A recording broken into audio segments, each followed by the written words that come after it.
tus mandamientos meditaré, consideraré tus caminos, me regocijaré en tus estatutos, no me olvidaré de tus palabras. ¡Aleluya! Conmigo. Pues lumbrera es a mis pies tu palabra, mi guía y mi sostén en mi camino. Pues lumbrera. Amén, gloria a Dios. Estamos viendo la semana última de Jesús en forma cronológica, ¿no?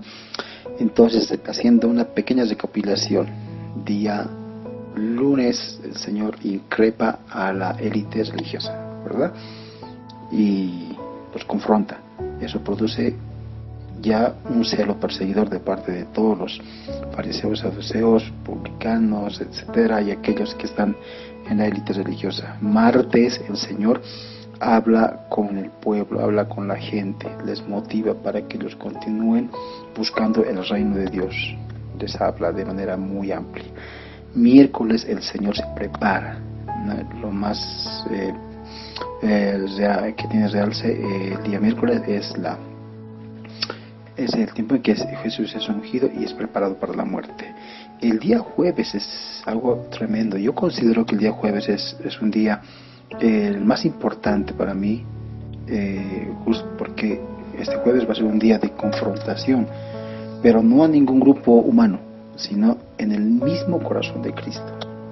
Va a ser tremendo este día jueves, porque va a ser un día en el cual el Señor va a luchar contra sí mismo de forma humana. El primer día dice de que se iniciaba ya la fiesta de los panes sin levadura. Los discípulos son instruidos por Jesús para que preparen la cena del Señor en la casa de un hombre, ¿no? Y esta casa no se refiere a quién le pertenecía, pero sí es llamada como el aposento alto, el lugar también donde el Espíritu Santo va a descender con la primera reunión que van a tener los creyentes y donde van a hacer la iglesia. Entonces, en este lugar es que Cristo permite que se prepare la cena del Señor, pero esta cena va a ser muy particular, ¿no? Va a ser una cena de confrontación también a los discípulos. Es la cena de la Pascua, un día antes de la Pascua, porque el día viernes ya es el día del Cordero Pascual, así que el jueves en la noche, recordando lo que pasó en Egipto, un día antes, ¿no? En la noche ya preparan la cena pascual. Se va a preparar esta cena pascual, y en esta cena pascual va a ocurrir algunas cosas importantes que los refiere más el libro de Lucas y Juan, ¿no? De todas maneras, en esta cena pascual Jesús va a hacer una disputa entre los discípulos, ¿no? Va a haber una disputa entre quién va a ser el mayor, y eso va a ser algo interesante porque estamos viendo una cena que el Señor ha invitado. Entonces, si bien ahí ellos no van a estar como anfitriones, van a estar como invitados los discípulos, pero su necesidad tal vez de ser mayor que los demás, y su arrogancia y su soberbia va a poder mucho más en el contexto que está sucediendo en la cena, porque el Señor está llamando a una cena de intimidad, de fraternidad y de compromiso. Pero no va a haber eso en la cena, sino que los discípulos van a luchar y van a increparle a Jesús pidiéndole quién va a ser el mayor entre ellos, ¿no? Bueno, eso y lo pueden ver ustedes viendo la palabra del Señor en el libro de Lucas y en el libro de Juan. Están esas referencias. Pero algo interesante va a pasar, y es lo que más me encanta a mí, ¿no? Que el Señor Jesucristo se va a levantar y se va a quitar la ropa, y se va a ceñir la ropa con un manto de esclavo, yo voy a decir, o lo que se puede decir, ¿no? Con una túnica de siervo. Y eso es interesante ver, porque nadie se dio cuenta.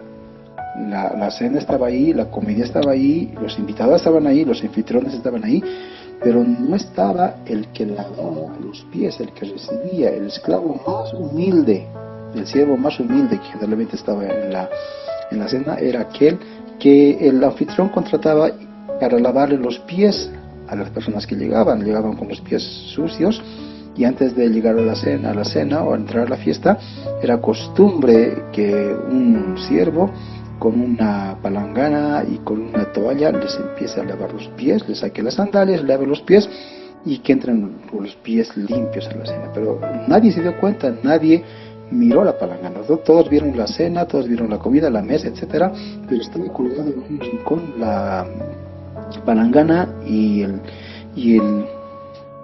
manto del siervo y la toalla, pero nadie tocó la toalla de servicio. Es más, ellos estaban buscando quién sería el primero. Jesús les lava los pies y les da una lección de humildad. Ese es el tiempo en que Jesús lava los pies a los discípulos, ¿no? Se lo pueden ver ustedes en el libro de Juan, capítulo 13. Entonces, al mismo tiempo, durante esa cena el Señor va a increpar, va a confrontar, va a señalar literalmente quién va a ser el traidor. Entonces, de alguna manera Jesús dice que alguien le va a traicionar en ese día, y todos se asustan. Entonces todos preguntan quién será el traidor, y Jesús algo hace o dice, ¿verdad?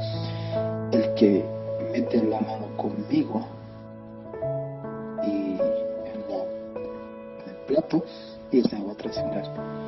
Entonces por eso es que todos se sienten aludidos, ¿no? Porque el plato estaba al centro de la mesa y todos podían meter su pan en el plato y comer, ¿no? Era una especie de flauta que se colocaba al centro de la mesa y cualquiera mojaba su pan y comía. Entonces parecería que todos hubieran mojado su pan, parecería que todos hubieran comido. Entonces Jesús dice el que moja. Entonces todos se sienten aludidos.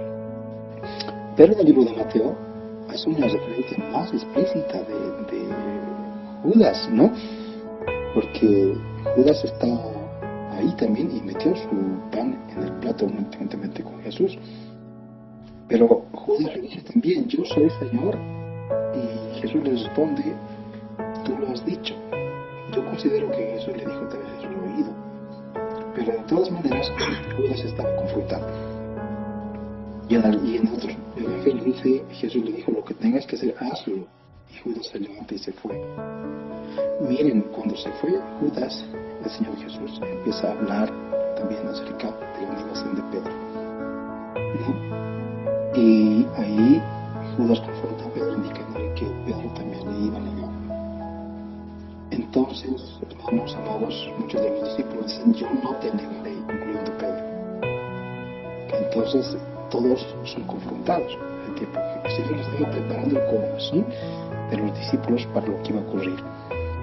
También esta noche se va a instituir la Cena del Señor, uno de los sacramentos más hermosos que Dios nos ha dado y nos ha entregado para recordar la obra del Señor en esta tierra, para hacer memoria cada vez que nos reunamos.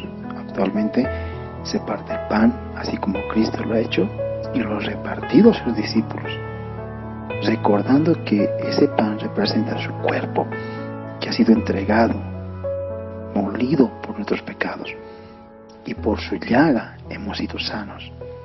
También levanta la copa, el vino, representando la sangre de Cristo, esa sangre que iba a limpiar de todo pecado, esa sangre carmesí que nos iba a liberar como el Cordero Pascual. Su sangre nos iba a librar de todo pecado, y gracias a ese sacrificio en la cruz el Señor va a vencer el pecado. Entonces los cristianos nos reunimos para tomar esta cena del Señor constantemente, pero una promesa que Dios nos hace, y esto es para animarnos unos a otros. Dijo el Señor, les digo que desde ahora no beberé más de este fruto de la vid hasta aquel día en que lo beba nuevamente con vosotros en el reino de mi Padre. Esta es la promesa para todos aquellos vencedores que estamos esperando, recordando, meditando acerca de la venida del Señor y acerca de su sacrificio en la cruz, que un día muy pronto el Señor también se ceñirá en la mesa y nos servirá y compartiremos otra vez el pan y el vino en la boda del Cordero. Posteriormente todos van al Monte de los Olivos, y en el Monte de los Olivos Jesús los separa. Y eso es interesante ver también acá, porque hay un círculo de intimidad, y eso el Señor nos muestra, el círculo de intimidad. 3 de sus discípulos más íntimos, entre ellos Pedro, Jacobo y Juan. Ellos van, los separa, quedan 9 en un sector y quedan 3 en otro sector. 9 se quedan, me imagino que se quedan a dormir, los 3 le siguen y Jesús les dice: mi alma está turbada, estoy triste, necesito que me acompañen, necesito que oren conmigo, me apoyen en oración. Estaba en un tiempo de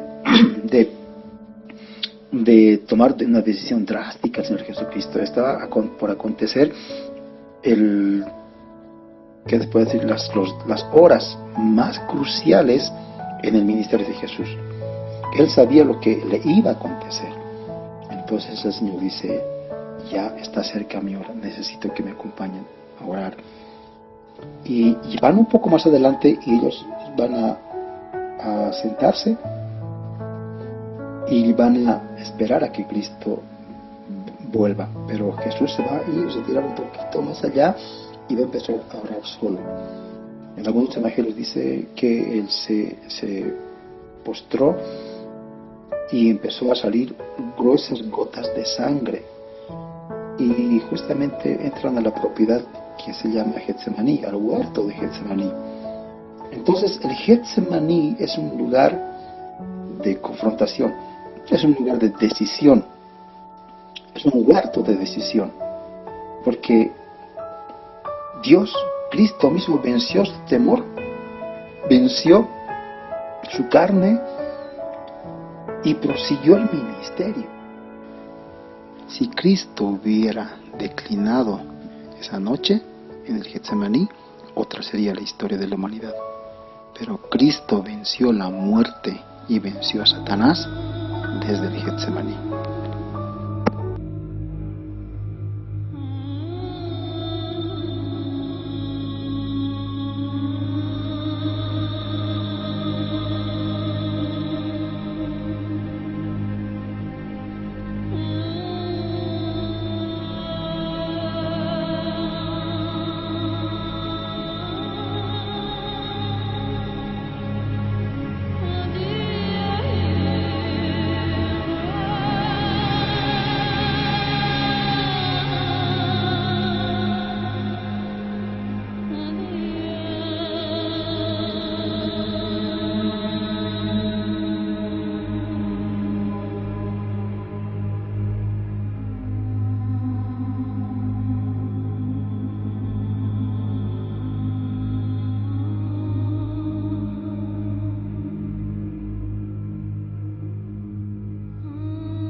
Gloria a Dios por la victoria de Cristo Jesús. Bueno, algo antagónico que podemos ver acá. Mientras Cristo está luchando en el Getsemaní y venciendo el temor y a Satanás, hermanos, el círculo de confianza, Jacobo, Pedro, Juan, están durmiendo. No han podido velar con él una hora. De hecho, 3 veces Jesús los va a despertar. Y a la tercera vez les va a decir, ya si quieren duerman, porque ya viene el que me va a entregar. Así es que cada uno pasa un Getsemaní. Y tiene que entender que nadie tal vez puede estar a nuestro lado. Solamente Dios, quien le dio fuerzas a Jesús, de la misma forma puede darnos fuerzas a nosotros cuando pasemos un Getsemaní, un tiempo de confrontación y de decisión. Entonces estos discípulos van a huir cuando van a ver a Judas Iscariote vendiéndole con un beso. Justamente se va a cumplir cuando dijo el Señor Jesucristo, todos ustedes se escandalizarán por mí. Entonces ellos van a huir y van a fugarse, excepto Pedro, quien le va a seguir de lejos. Amén. Los siguientes eventos que se van a desarrollar el día viernes se van a cumplir de una forma cronológica, profética, perfecta. Porque Cristo, casi en toda su vida, y especialmente este día viernes, va a cumplir más de 300 profecías que habían sido dadas por los profetas antiguos. Por muchos años, por cientos de años, los sacerdotes han entrado al templo a ofrecer sacrificios para cubrir el pecado, una vez al año, en cada Pascua. Pero hoy está entrando Cristo, Jesús mismo, el Cordero de Dios que quita todo el pecado del mundo. Y Él se está presentando como el Cordero, como la ofrenda perfecta, la expiación perfecta de Dios. El libro de Hebreos dice que con un solo sacrificio el Señor santificó a todos. Un solo sacrificio perfecto. Entonces, este Cristo va a entrar al templo a ser ofrecido como cordero inmolado. Entonces Jesús va a ser enviado a juicio, un juicio preparado por los líderes de la élite religiosa. Es un juicio ya está urdido con testigos falsos, con testimonios falsos, acusando de Jesús de blasfemia, de traición, etcétera. Pero Jesucristo va a quedar inconmovible, no se va a defender, no va a proferir juicio contra nadie. Los sacerdotes pretendían matarlo antes de la Pascua. Entonces ellos, al ver la actitud de Jesús, van a decidir que Jesús es un reo de muerte. Pero para que se ejecute la sentencia de muerte tiene que tener la autorización del gobierno romano, porque Roma estaba sometiendo a Jerusalén en esos tiempos. Entonces lo tienen que enviar ante Pilato, uno de los gobernadores. Y cuando Pilato interroga a Jesús, él tampoco habla a Jesús y este hombre se queda totalmente maravillado. Lo envía a Herodes, otro gobernador de alta jerarquía. De la misma forma, Herodes va a devolverle a Jesús a Pilato, y ya viéndose Pilato acorralado por 2 circunstancias: la presión del grupo religioso y posteriormente la presión del pueblo, sabiendo que en su corazón que Jesús no era digno de muerte, él lo va a sentenciar a muerte. Entonces 2 grupos, incluso 3, van a juzgar a Jesús: el grupo religioso, el grupo del gobierno humano y por último el pueblo. Pilato no quiere perder su popularidad y coloca a Barrabás y Jesús delante del pueblo para que ellos decidan quién va a vivir. El pueblo decide y que muera Jesús. Entonces es enviado al pretorio, y el pretorio era el lugar donde los romanos acosaban a los presos de muerte. Era un patio oscuro, era un patio frío y lúgubre, donde esperaban su sentencia de muerte, pero había órdenes de azotar a Jesús. Entonces, esta agonía, la vía dolorosa va a empezar desde el pretorio. Horas extensas de dolor, de azotes, de escupitajos, de parte de los romanos. En realidad, ellos estaban cumpliendo las profecías que se hacían acerca de Jesús. Pero el Señor sabía de su mandato. Y Él iba a recibir todos esos tormentos. Las gruesas bolas de acero que estaban en los azotes, esos pedazos de metal y de hueso que estaban en los azotes, desgarraron el cuerpo de Jesús. Él fue torturado por causa nuestra. Él pasó la vía dolorosa desde el pretorio, horas de dolor, horas de latigazos, horas de increpar. Le pusieron un manto de púrpura, tejieron una corona de espinas y horadaron su cabeza. Lastimaron su cuerpo, le arrancaron la barba, le golpearon. Y Jesús fue llevado desde el pretorio hasta el Gólgota, cargando una cruz, cumpliendo así lo que habla la profecía en Isaías capítulo 53.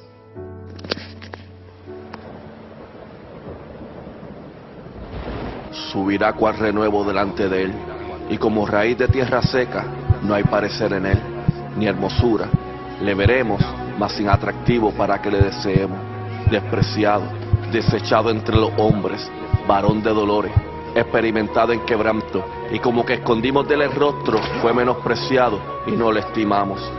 Ciertamente llevó él nuestras enfermedades y sufrió nuestros dolores, y nosotros lo tuvimos por azotado, por herido de Dios y abatido. Mas el herido fue por nuestras rebeliones, molido por nuestros pecados. El castigo de nuestra paz fue sobre él, y por sus llagas fuimos nosotros curados. Isaías 53, del 2 al 5.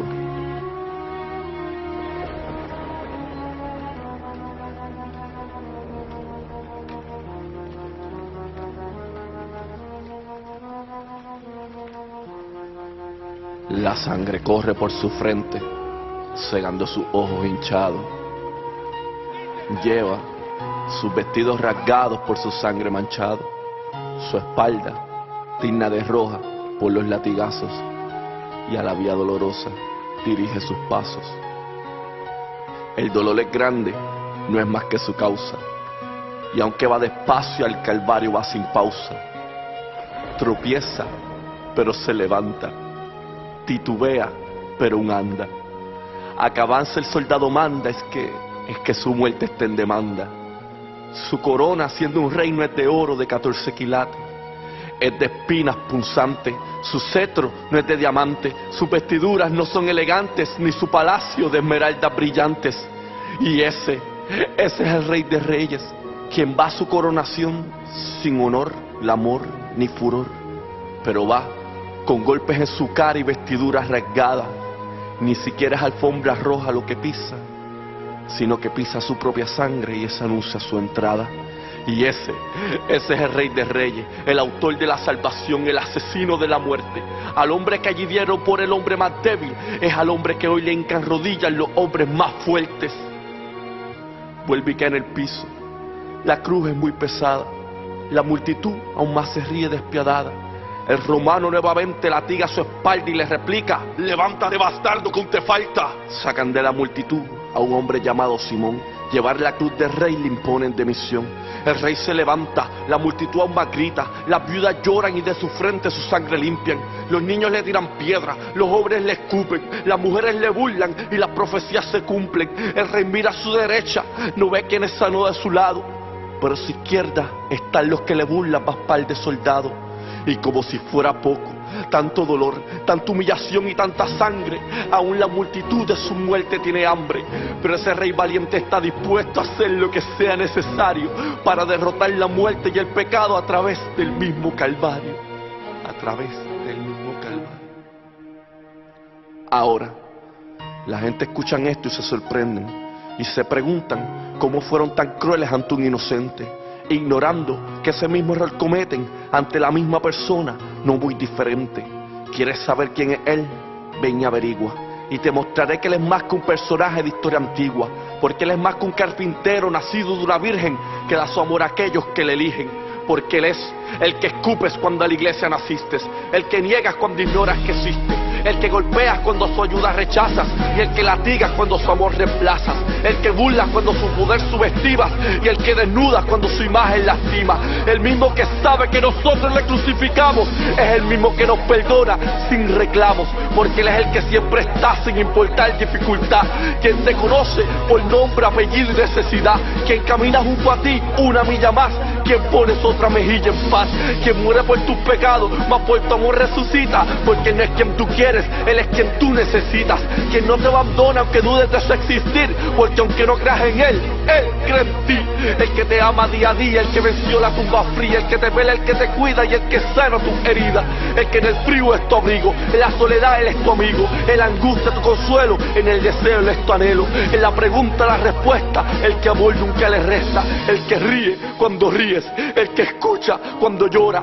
el que te alienta cuando sufres, el que nunca te ignora. Él es el capitán, Él es el judío, Él es el nazareno, Él es el padre, Él es el obrero, Él es el que niegas o Él es el que aclamas, Él es el que odias o Él es el que amas, Él es el Mesías, Él es el rabí, Él es el profeta, Él es el que por ti dio su vida completa, como quieras llamarlo.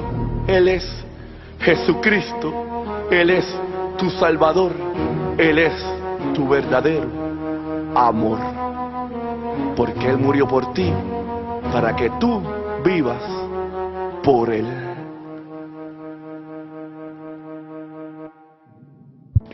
Ese fue el regalo de Cristo para nosotros, el regalo de la vida eterna a través de su muerte.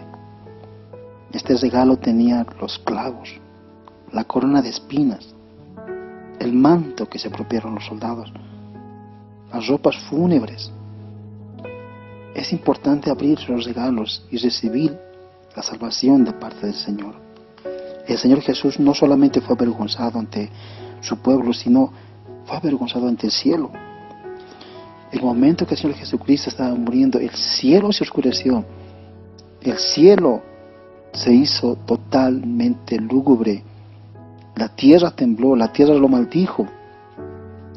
Y el Señor Jesús, cuando ya estaba por morir, vio la maldición sobre su cuerpo, todo el pecado. Sintió la vergüenza del homicida, sintió la vergüenza del que roba, del que engaña. Llevó el pecado del mundo, sintió la vergüenza colectiva del mundo. Mientras estuvo en la cruz, sintió la vergüenza de un culpable en que él no era culpable. Él no merecía ser sentenciado. Tú y yo merecíamos ser sentenciados. Él dijo: Padre, ¿por qué me has abandonado? Y Jesús murió diciendo estas palabras: consumado es. La obra de Cristo se había consumado en la cruz del Calvario. Los eventos del día sábado no se registran en la Biblia, pero se hace suponer que Jesús está en el seno de Abraham, en el centro de la tierra, arrancándole las llaves de la muerte a Satanás. En el libro de Apocalipsis, capítulo 1, versículo 18, se presenta que Él es el primero y el último, y Él es aquel que vive eternamente y que tiene las llaves de la muerte. Entonces ya la muerte había reinado, está reinando sobre la humanidad, pero cuando Cristo viene y vence la muerte, cualquiera de nosotros que creemos en Él, como dice su palabra, el que cree en Él, aunque esté muerto, vivirá.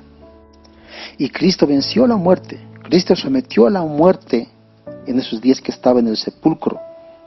La palabra del Señor dice que el postrer enemigo que será destruido es la muerte. Y Él mismo dijo en su palabra: entonces se cumplirá la palabra que está escrita: sórbida es la muerte en victoria. La obra de Cristo se hizo completa el día de la resurrección, el día que Él salió de la tumba, a pesar que los guardias, pagados por Pilato, estaban allí guardando el sepulcro, un terremoto movió la tierra y un ángel bajó, descendió y abrió la piedra. Y Cristo salió de la tumba, venciendo la muerte. Entonces, después a eso se apareció a muchas personas. Algunos creyeron, otros no. El propósito de la resurrección de Jesucristo, hermanos amados, es que nosotros entendamos la fe completa.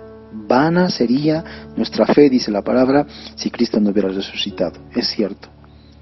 Durante todos los siglos, durante todo el tiempo, han llegado muchas personas llamándose el Mesías, llamándose profetas de Dios, llamándose escogidos, pero sus tumbas están en la tierra, demostrando su fragilidad humana.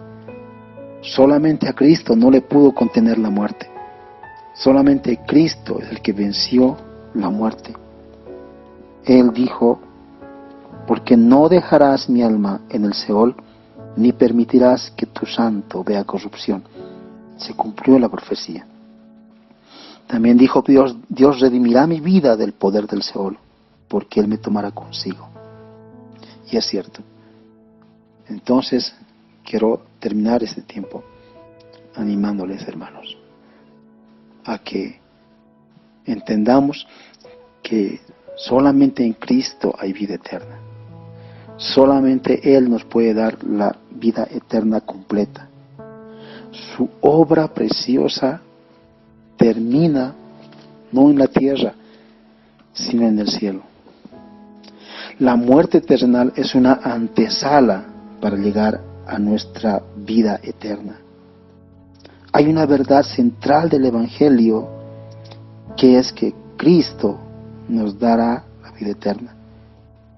Entonces dice que todo aquel que en Él cree, aunque esté muerto, vivirá. Jesús dijo: si confesares con tu boca que Jesús es el Señor y creyeres en tu corazón que Dios lo levantó de los muertos, serás salvo. Es cierto. Él venció la muerte y la iglesia ha sido llamada para ser más que vencedora. Querida iglesia, quiero animarte a atesorar tesoros en el cielo y no en la tierra. Los tesoros en el cielo son para vida eterna. Cuando nosotros hayamos cerrado nuestros ojos en esta tierra, se cumplirá la palabra profética: sorbidas la muerte en victoria. Por lo cual, dijo el Señor Jesucristo, y esta es una promesa para cada uno de nosotros: no os maravilléis de esto, porque vendrá hora cuando todos los que están en los sepulcros oirán su voz, y los que hicieron lo bueno saldrán a resurrección de vida, mas los que hicieron lo malo a resurrección de condenación. Cristo tiene una promesa especial para nosotros. Jesús es quien nos va a galardonar. Confiemos en el Señor, busquémoslo, estemos seguros que somos más que vencedores y la muerte nunca más se va a enseñorear de nosotros. Por tanto, Jesús nos demanda, iglesia, que sigamos firmes predicando su palabra. Cuando estuvo Él en la tierra, el último gran mandato que hizo fue cuando el Señor Jesucristo fue a Galilea, a un monte, y le habló a sus discípulos mientras Él estaba ascendiendo, y les dijo: toda potestad me es dada en el cielo y en la tierra. Por tanto, id y haced discípulos a todas las naciones, bautizándolos en el nombre del Padre, del Hijo y del Espíritu Santo, enseñándoles que guarden todas las cosas que os he mandado. He aquí, yo estoy con vosotros todos los días hasta el fin del mundo. Amén.